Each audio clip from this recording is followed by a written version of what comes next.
Pregame.com.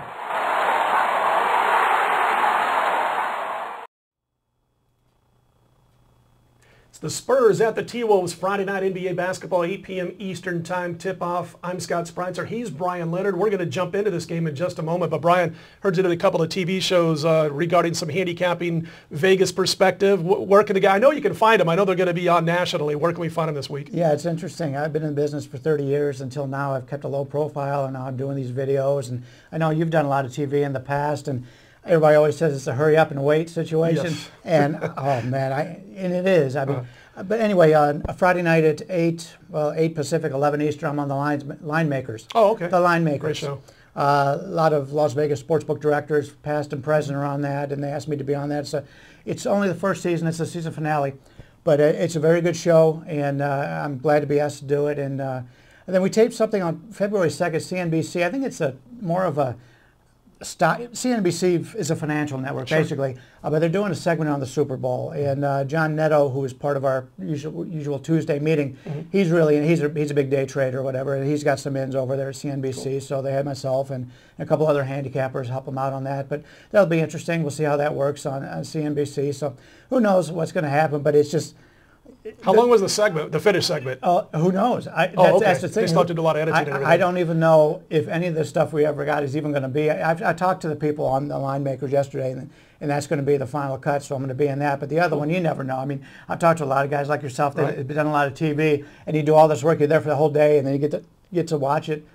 Where was my segment? I'm not even on, and I was just there for 10 hours. Well, I was going to put out an over-under, because if you said it was a 3-minute segment, I was going to say over-under... 10 seconds, probably. I was going to say over-under 50 minutes that you were actually in the studio, and that came after makeup, which was another half hour, and a technical issue, which took you another 20 minutes. So here at pregame.com, the cool thing is, everything's ready to go by the time you get in. Unfortunately, the people out there watching don't care about whether we have makeup on or not, even though some of us have faces made for radio. Well, it's funny you mentioned the makeup, because they had a makeup artist there, but they didn't bother with me. I don't know if I was just too far gone or what it was, but I didn't have to deal with the makeup part. It's fun. We did I'll get real quickly to the Spurs and T-Wolves, I promise. When I first got into doing TV for USA Network, we were doing 2 shows. We were filming back to back, and we got into makeup about 7:30 in the morning. The first show, by the time everything was done, these were 30-minute shows each. The first show, by the time we got done, was done around 11 a.m. There was a break for lunch, got back about 1 p.m. The second show would get done at 6 p.m. It was a 7:30 a.m. till 6 p.m. day for 2 30-minute shows. So I was going to go over on the time it took you guys to shoot a short segment. Times again on those games? I mean, on those shows? Friday, 11 Eastern, 8 p.m. Pacific, The Line Makers. You can Google it, because it's Velocity...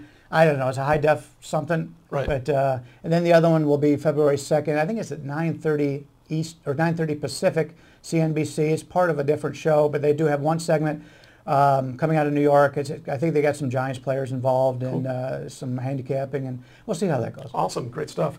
Spurs and T-Wolves, that's what you guys are here for. It's Minnesota finding themselves last in the Northwest, a familiar role for this team, but an unfamiliar thing is that they are very competitive in a lot of the games they're playing, and they're 7-10 as we speak before they play on Wednesday night. Ricky Rubio making a difference, heck of a playmaker.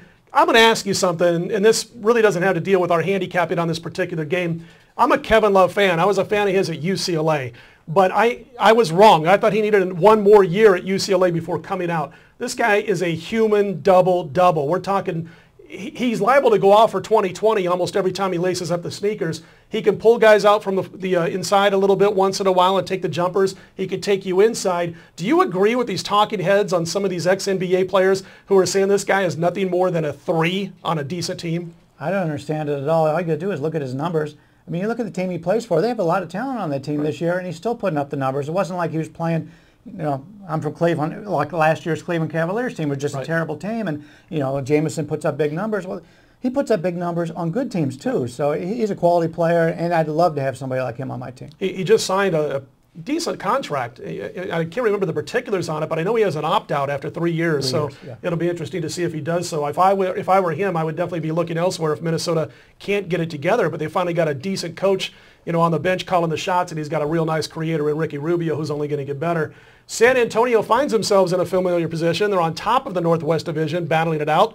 But the bottom line is they're not in a too familiar 11-7 record right now as we speak, again, before the Wednesday night games are played. and their biggest problem has been how they've done on the road, going 2-6 straight up. I give them a lot of credit. Again, Greg Popovich pulling the right strings and making the right calls, and some of the veterans leading some new coming youngsters to get this team at the top of the division without Manu, who's been out obviously with the injury. But they're called a veteran, crusty, getting old team. Popovich knows when to bench the big guy Tim Duncan at times and when to have him in the games for 25 to 30 minutes. We've seen him do that a couple of times this year. Doesn't have to worry about that going into Friday's game. But I wanted to mention about some of these youngsters. You've got Blair, Neal, Splitter, of course Leonard. Who am I? Denny Green is the guy I'm forgetting, another youngster. These guys are 4 or 5 young players who are really playing a huge role for the San Antonio team. Kawhi Leonard was one of my favorite college players in his couple of years at San Diego State. He was a steal in the draft. Yeah, he was. I really liked him coming out. I got to see him a few times here in Vegas, obviously. Yeah, you touched on the scheduling situation. Mm-hmm. San Antonio, what they've done this year is if they're in a game and they're falling behind third, fourth quarter, he will pull all the starters. He goes, okay, we're throwing this one in. So for those of you who play second halves, that's something you want to keep in mind. Look at what the score is going into halftime. If San Antonio's down, they've got to play the next day.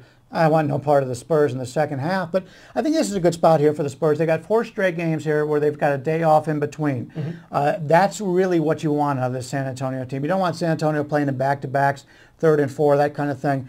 San Antonio lost here by 10 as a 5-point favorite earlier in the year when they had Ginobili on the team. I think this is a good revenge game here for San Antonio. Minnesota started the year very strong. When Rubio started getting major minutes, they really peaked. Now the line's starting to catch up with Minnesota a little bit here. I happen to like San Antonio in this game. I think this is a game they can basically point to as something they really want. And you know, without having a day off before or after, you're going to get starter minutes out of everybody. And that's one of those things about Popovich is there is revenge that you can use when it comes to the San Antonio Spurs. Revenge is an overused term in our line of business, but the bottom line is when he gets beat by a team and his team doesn't look too hot, you'll see a little bit of extra effort, a little extra incentive by this team, and he makes no bones about talking about it. We've got a focus for this team. They took us apart in the previous meeting, and we're going to come out and play our best game and so on, and Popovich will give you that. The one problem for Minnesota, you know, they're pretty much middle of the pack in the NBA as far as most important defensive categories, offensively too. But what I don't like about Minnesota is that in crucial times in games, they forget to play on the defensive end. And that's one of those things that has to do with a lot of youth on the team, a guy like Rubio being out there who's in his first season in the NBA, and of course a new coach trying to mesh things together. So I'm going to agree with you here and back to San Antonio Spurs.